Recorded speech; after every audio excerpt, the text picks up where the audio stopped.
Hi guys, welcome to Unafraid Opinions. Today we are going to talk about Kirti Mehra's double standards. So if you know Pratibha and Ajju की जो भी लड़ाई इन दिनों online and offline चल रही है, उसका मेन एंड ओनली रीज़न हम कह सकते हैं कि कीर्ति मेहरा है। शी इज़ द वन जो कि इस रिश्ते में थर्ड पर्सन बनी हुई है बहुत समय से। यह सब कुछ बहुत टाइम से चल रहा है, जब से वायु पैदा हुआ है। प्रतिभा ने ही वायु को इतना बड़ा किया है, उसके साथ हमेशा रही है और वही जो है अपनी अर्निंग्स करके घर चला रही है, वायु का भी देखती है। सो वो भी 1.5 साल का है करीब, आई थिंक सो। एंड वो दोनों अकेले रहते हैं, लाइक वो अपने ससुराल में भी नहीं रह रहे हैं। और रज्जू ने उनको कोई सपोर्ट नहीं किया इस दौरान, ना इमोशनली, ना मेंटली, ना ही फाइनेंशियली। अगर हम बात करें प्रतिभा की मेंटल स्टेट की, तो आप सोच सकते हैं कि वो इस समय किन दिनों से गुजर रही होगी, किस मेंटल हरासमेंट से गुजर रही होगी।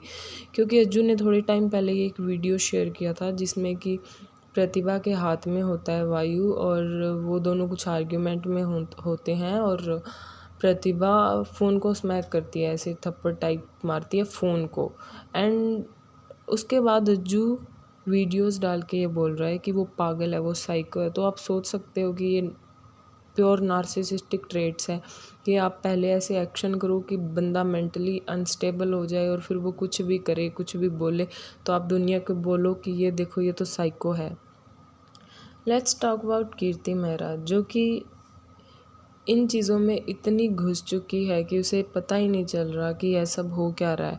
वो अलग ही एटीट्यूड में है, वो प्रतिभा को प्रोवोक करने की कोशिश कर रही है, कुछ अलग अलग से गाने चलाती है कि उसे कोई झुका नहीं सकता, उसका क्या उखाड़ लेंगे, इस टाइप के सॉन्ग्स चलाती है। या व्लॉग्स में, वीडियोज़ में, अपने इंस्टाग्राम कैप्शन में कुछ ऐसी चीज़ें लगती है जिससे कि अगला बंदा प्रोवोक हो।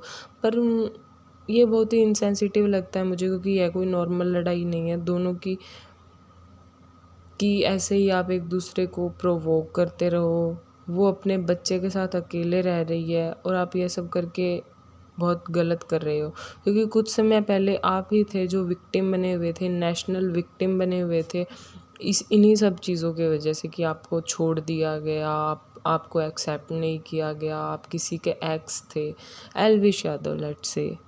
उनकी वजह से आप नेशनल विक्टिम बने हुए थे। जा के आप इंटरव्यूज़ दे रहे थे, वीडियोस डाल रहे थे, दुखियारे आप बने हुए थे पूरे। तो कीर्ति मेहरा और अज्जू कह रहे हैं कि वो सिर्फ दोस्त है। मेरा मानना ये है कि अगर कीर्ति सिर्फ दोस्त होती तो वो पहले ही इस चीज़ की रिस्पेक्ट करते हुए, अज्जू की वाइफ की यानी प्रतिभा की रिस्पेक्ट करते हुए आराम से वहाँ से निकल सकती थी कि अगर प्रॉब्लम है तो कोई बात नहीं, मैं बीच में नहीं आऊँगी। और फिर अज्जू जाने, प्रतिभा जाने, फिर भी अगर प्रतिभा को प्रॉब्लम होती कि तुम उसके साथ क्यों रहे, तो वो भाई अपना सॉर्ट आउट करते। पर कीर्ति उस चीज़ से निकल सकती थी, पर निकलना तो दूर, वो इस अलग ही एटीट्यूड में है कि अज्जू उसकी साइड है। और I am just wonder about Kirti Mehraj mother, वो ये सब कैसे देख रही है और चिल होके व्लॉग्स में आ रही है, जबकि उनकी जो लड़की है वो किसी रिश्ते में एक थर्ड पर्सन बनी हुई है। आप किसी का घर तोड़ रहे हो। अगर वो दोनों दोस्त भी है बाय एनी चांस, जो कि मुझे नहीं लगता है, और अगर है भी तो दोस्त ज़रूरी हो गया अपने बच्चे और अपनी पत्नी से। और अज्जू अक्सर कहता है कि प्रतिभा यूएस जाने का बोलती थी, ये वो। तो मुझे लगता है कि ये तो बहुत ही बेसिक मामला है, क्योंकि ये सब तो सबके घर में होता है कि चलो ये कर लेते हैं, ये करियर पकड़ लेते हैं, या फिर ये बिज़नेस कर लेते हैं। पर इसका मतलब ये थोड़ी आप घर छोड़ दोगे, आप किसी और ही लड़की के साथ अपना पूरा टाइम बिता रहे हो। इन दोनों चीज़ों का कोई मैच नहीं है, बिल्कुल भी नहीं है।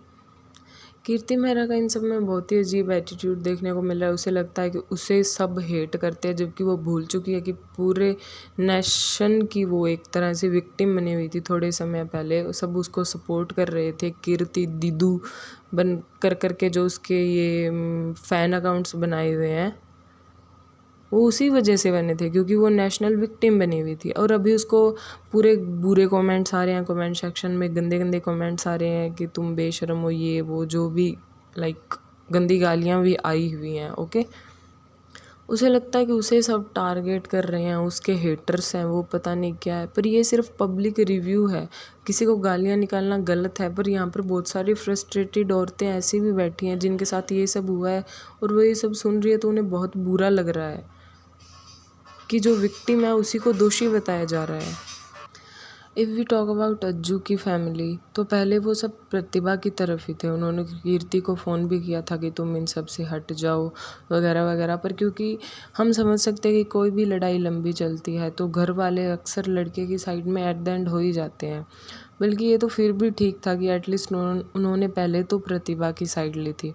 पर I have to say that Vimal दीदी, जो कि अज्जू की बहन है यानी प्रतिभा की ननंद, वो ऑलवेज़ प्रतिभा के साथ रही है। वो उनको बहुत मेंटली सपोर्ट कर रही हैं। उनको बहुत बार व्लॉग्स में रोते हुए भी देखा है। वो बहुत ही इमोशनली उनका साथ दे रही है। उन्होंने व्लॉग में ये भी बोला था कि वो हमारा घर खा गई वगैरह वगैरह। और अज्जू का इस सब पर कहना है कि वो ये सब प्रॉपर्टी के लिए कर रही है, जो कि मुझे बहुत ही इनह्यूमन लगा, बहुत ही गलत लगा कि अगर उन्हें प्रॉपर्टी चाहिए भी तो वो ये सब क्यों करेगी। वो तो उनका हक है ना, वो तो उन्हें कॉन्स्टिट्यूशन इजाज़त दे रहा है। उन्हें ये सब करने की ज़रूरत है, तुम अपने आप दे दो ना। फिर उनका हक है प्रॉपर्टी पर, आधी पर। जितना लड़के का हक है उतना ही लड़की का हक है घर की। अज्जू बिल्कुल भी 1% भी कोई चीज़ एक्सेप्ट करने के तैयार नहीं है। मतलब अगर तुम्हें प्रतिभा के साथ नहीं रहना है तो तुम एटलीस्ट अपनी गलती तो स्वीकार करो कि हाँ, मैंने तुम्हें मेंटली टॉर्चर जाने अनजाने किया है और ये मैं गलत था कि मुझे अपनी बीवी बच्चे को छोड़कर किसी और औरत के साथ समय व्यतीत नहीं करना चाहिए था। और इन सब पर प्रतिभा ने भी एक वीडियो के ज़रिए रिएक्ट किया था, क्योंकि अज्जू के दोस्त भी प्रतिभा को ब्लेम कर रहे थे। तो ये सब तो होता ही है, हम समझ सकते हैं। लड़कियां इस चीज़ को अच्छे से समझ सकती हैं कि जो नार्सिसिस्टिक मैन होते हैं वो सब मतलब चीटिंग के बाद कैसे बिहेव करते हैं और वो अपने आसपास के लोगों को कैसे मैनिपुलेट करते हैं। ये कोई आज की बात नहीं है, ये हमेशा से होता है और ये हो रहा है। तभी प्रतिभा को इतना सपोर्ट मिल रहा है क्योंकि वी नो, हम समझते हैं सब कुछ। एंड ये वीडियो पॉसिबल ही नहीं थी कि मैं एक न्यूट्रल वे से बनाऊँ, क्योंकि इसमें totally Ajju and Kirti fault में है। और हाँ, मैं एक बात और कहना चाहूँगी कि कीर्ति ने कहा था कि प्रतिभा ने कहा था कि कीर्ति ने अज्जू को मैनिपुलेट किया, जो कि मुझे सही नहीं लगा। बिकॉज सबसे पहले फॉल्ट में तो अज्जू ही आएगा, क्योंकि बाहर तो उसको अगर कीर्ति उसको छोड़ भी देती है, अज्जू वापस प्रतिभा के पास भी आ जाता है, तो ऐसी तो 100 मिल जाएंगी बाहर। क्योंकि फॉल्ट में अपना सिक्का खोटा है पहले तो, और बाहर तो बुरे लोग 100 टाइप के मिल जाएंगे जो मैनिपुलेट करना चाहेंगे, ये करना चाहेंगे, आपका फ़ायदा उठाना चाहेंगे, जो भी रीज़न्स है। फिर तो किसी से भी अज्जू को कल को प्यार हो जाएगा या फिर उसकी कोई ऐसी दोस्त बन जाएगी सो कॉल्ड, जिसके लिए वो अपने घर वालों को छोड़ देगा, बच्चे को छोड़ देगा। So that is it. इस वीडियो के लिए इतना ही, और ये मेरी पहली वीडियो थी। आई होप कि मैं आगे बेटर कर पाऊँ। अगर आपको पसंद आई हो तो प्लीज़ लाइक कमेंट ज़रूर करना और शेयर कर देना, और मिलते हैं अगली वीडियो में। Bye bye.